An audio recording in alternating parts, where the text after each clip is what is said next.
everyone, Car Biker here. Another trip into the orifice. More interviewing.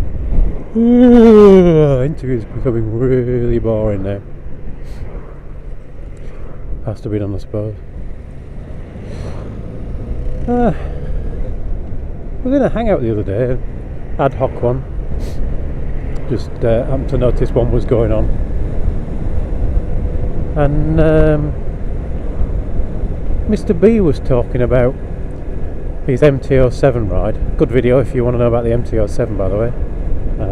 I shall attempt to remember to put a link in the comments below. And one of the things he said about it was that one of the first things he would do, should he own one, would be to change the exhaust.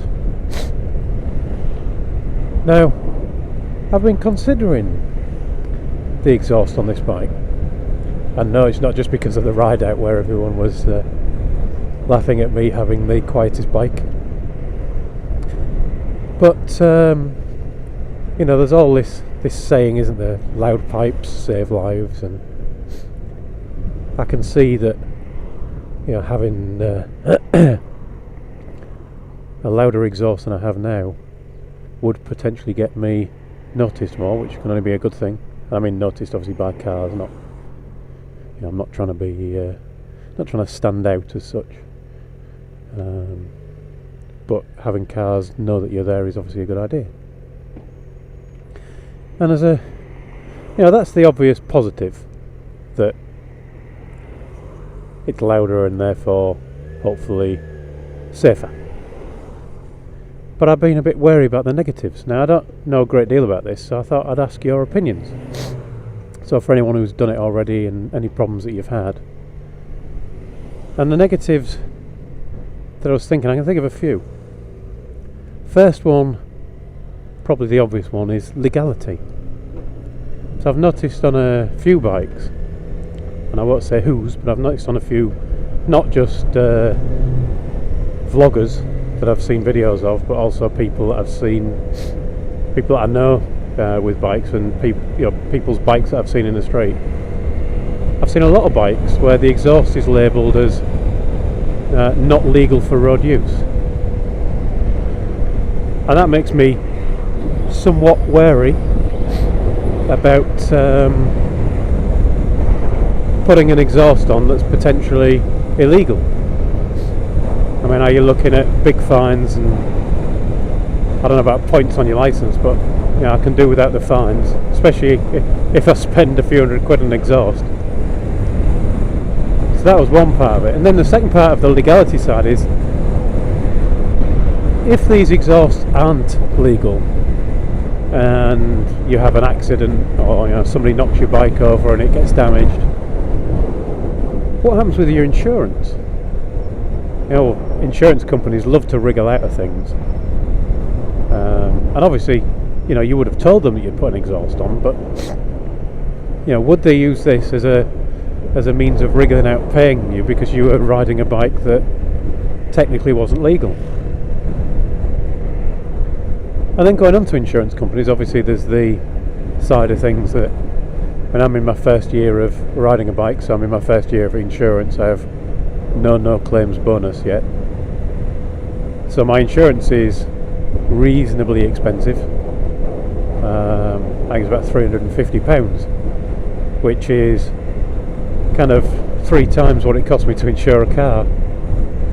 I think my car insurance was 115 or something, so it's actually just more than 3 times that. So what kind of effect can I expect to have on my insurance if I stick an exhaust on? You know, it's presumably it's going to go up because I've modified the bike. I have no idea how much by. I wondered what your experience was on that.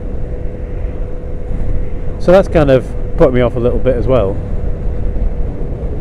And then third thing is, let's say that those two things are not a problem, is how the heck do you pick one? Well, I've looked on the that there internet, on the YouTube, because there's actually, just on the internet, there's loads of websites where they'll sell you and exhaust, and they'll show you lovely pictures of it. And obviously it matters what it looks like, but it doesn't matter as much as what it sounds like. You know, the sound to me is what matters. I'm not after a performance improvement, just a sound improvement. But you can't really tell what they sound like. And I've watched YouTube videos to try and find out. I can barely see. Excuse me. Barely see with that sun today. I've watched YouTube videos and listened to them through headphones and stereos and what have you to try and work out what the things sound like. But you'll find two people with the same bike and the same exhaust, and they seem to sound completely different. Obviously, if you're going to spend, the cheapest kind of thing I've seen is a few hundred notes, and then up to 1,000 for a full system, which is more than I'm willing to pay. But you know, you don't want to spend that kind of money and then find out when you get on your bike that it doesn't sound any better. I hear some people on YouTube saying, "Oh, this sounds miles better than the stock exhaust," and I can't tell the difference. So, you know, and I don't think there are that many XJ6 owners in this area. I've never seen another one on the street. Mrs. Calm says she's seen one, but then again, Mrs. Calm tried to get in the wrong car the other week. She was trying to get into a Peugeot and I drive a Volkswagen, so she might not have identified it quite correctly. Sorry, Mrs. Calm. So, you know, it's all these things that are putting me off knowing what to do, really. So I was just after a bit of advice. So if you if you are into all that kind of stuff and you've done it, and especially if you've got an XJ6 and you've modified it, I would be very interested to know what you've done.